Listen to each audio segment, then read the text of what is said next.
Halo semuanya, selamat datang di Segmen Analisa. Hari ini kita akan bahas adalah video yang viral terkait dengan momen pada saat sholat Idul Fitri di Banguntapan, Bantul, Yogyakarta. Karena pada saat sholat Idul Fitri tersebut ini agak sedikit beda nih. Kenapa? Karena ustadznya atau yang memberikan khotbah itu membahas mengenai politik, membahas mengenai pemilu 2024 dan mengatakan bahwa penuh dengan kecurangan, tersistematis, bahkan juga mengatakan Pak Jokowi mengecewakan banyak orang dengan berbagai macam isu A, B, C, dan D.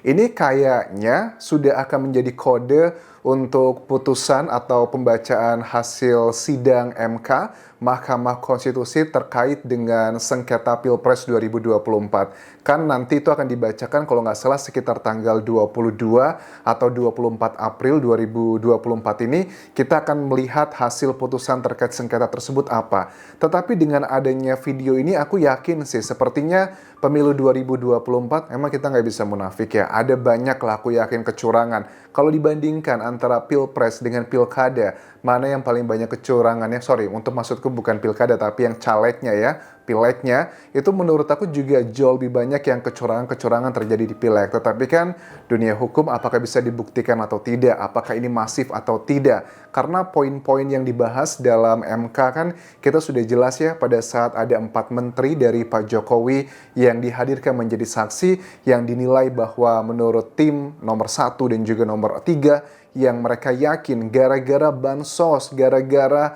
ada oknum-oknum yang menjembatani dan inilah yang ngebuat masyarakat itu berubah suara untuk memilih nomor urut 2. Tetapi coba kita lihat dulu videonya pada saat detik-detik jamaah itu tinggalkan sholat id saat ustadznya itu membahas mengenai pemilu dan cenderungnya adalah mengatakan mereka curang begitu. Menjadi sangat lebih memalukan dan memuakkan karena kecurangan dalam pemilu yang dinilai banyak pihak yang terburuk dalam sejarah Indonesia.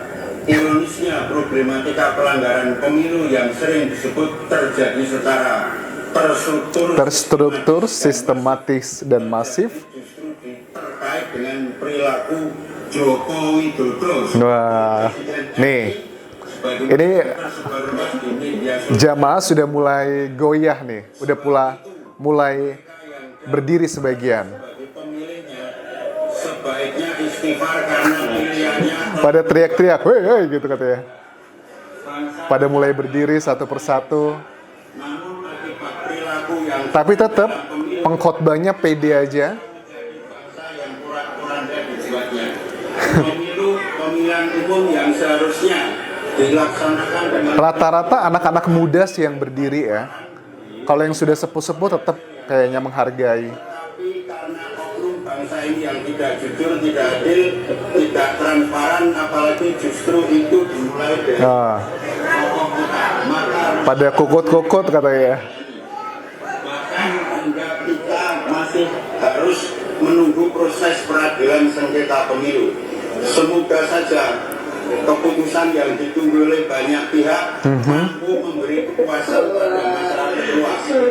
Mampu memberi kepuasan pada masyarakat luas untuk sengketa pemilu yang rencananya akan dibacakan nanti pada 22 April 2024. Menurut aku ya, kan Bapak ini kan bilangnya masyarakat luas. Ya, kita ngomongnya gini ya, Indonesia kan 270 juta orang ya. Tapi kan yang menjadi masuk DPT berapa kemarin? 110-an juta sekian ya kurang lebih.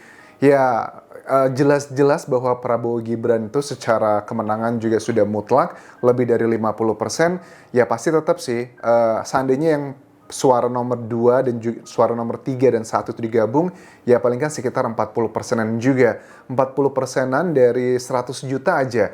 Itu kan juga memang sudah banyak angkanya. Secara jumlah banyak, tetapi kalau secara persentase, secara demokrasi kan negara kita ya tetap aja kalah. Tetapi gini teman-teman, sebenarnya siapa sih yang memberikan ceramah ini? Apakah dari panitia setempat itu tidak membriefing terlebih dulu? Ini kan sebuah momen ya memang setiap tahun termasuk acara besar. Ini sudah ada keterangan dari Sujendro yang merupakan panitia di sana mengatakan bahwa Panitia penyelenggara sholat Idul Fitri di lapangan Tamanan Bantul itu meminta maaf kepada masyarakat. Dan khotibnya ini siapa? Khotibnya ini adalah seorang dosen ya. Seorang dosen di salah satu kampus swasta di Yogyakarta. Ada beberapa teman-temanku di sana bilang katanya beliau itu dugaannya adalah dosen di Universitas Ahmad Dahlan Yogyakarta. Please correct me if I'm wrong, begitu.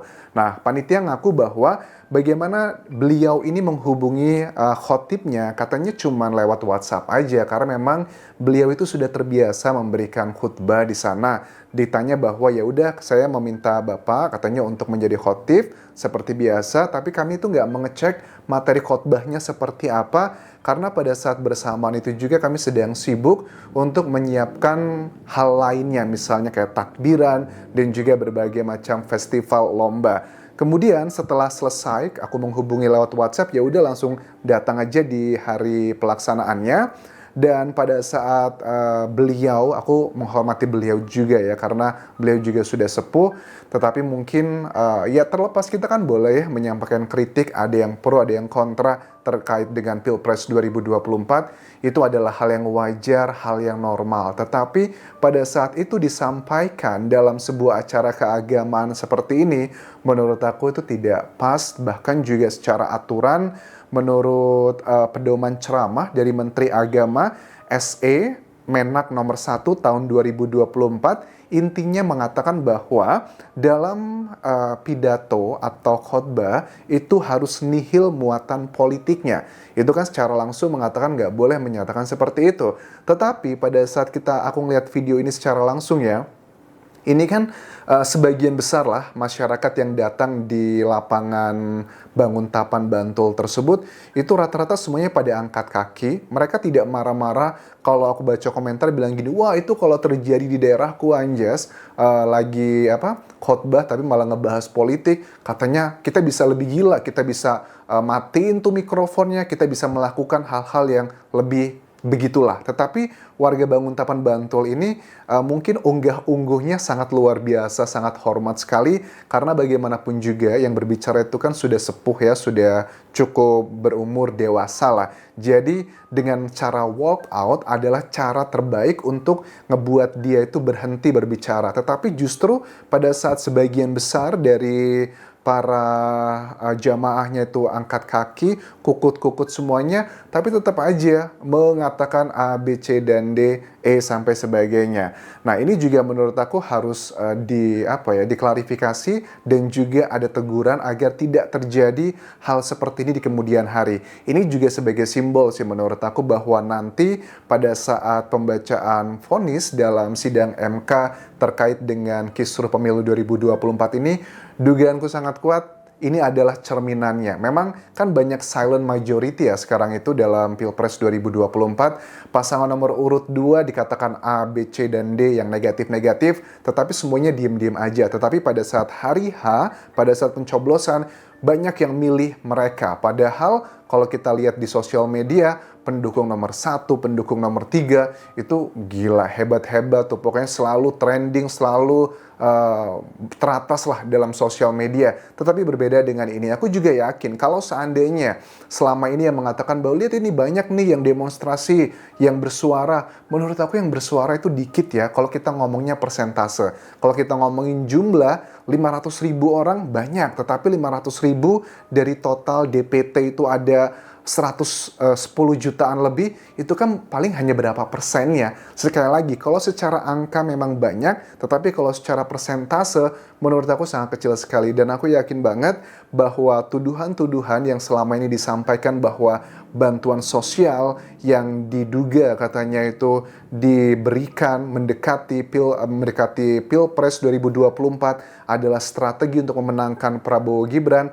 Ya kalian punya opininya masing-masing. Tetapi menurut aku pribadi teman-teman, orang Indonesia itu bukan tipikal orang Indonesia yang gampang disuruh-suruh. Maksudnya gimana? Kalian lihat aja lah di Pileg ya. Di Pileg itu banyak orang, hampir aku lihat itu orang yang aku kenal, teman-temanku yang mendaftarkan sebagai calon legislatif, pada ngeluh gitu. Banyak yang ngeluh bahwa, Anjas tahu nggak sih ya, aku itu sudah ngasih bantuan ini, ngasih bantuan jalan, ngasih bantuan untuk masjid, karpet, masih bantuan A, B, C, dan D. Tapi tahu nggak aku nggak dapetin suara sama sekali. Itu mereka yang nggak terkenal, bahkan yang artis-artis yang kalian tahu, yang kayak Deddy Sunandar, ataupun nama-nama besar lainnya, artis-artis yang sudah terkenal lah lewat levelnya nasional, mereka pun juga jor-joran ngasih bantuan A, B, C, dan D ke warga. Tapi pada kenyataannya, pada saat hari pencoblosan, ada yang mencoblos, ini versi mereka ya, ada yang ngebantu lebih gede dikit aja mereka beralih ke sana. Bahkan tim suksesnya sendiri pun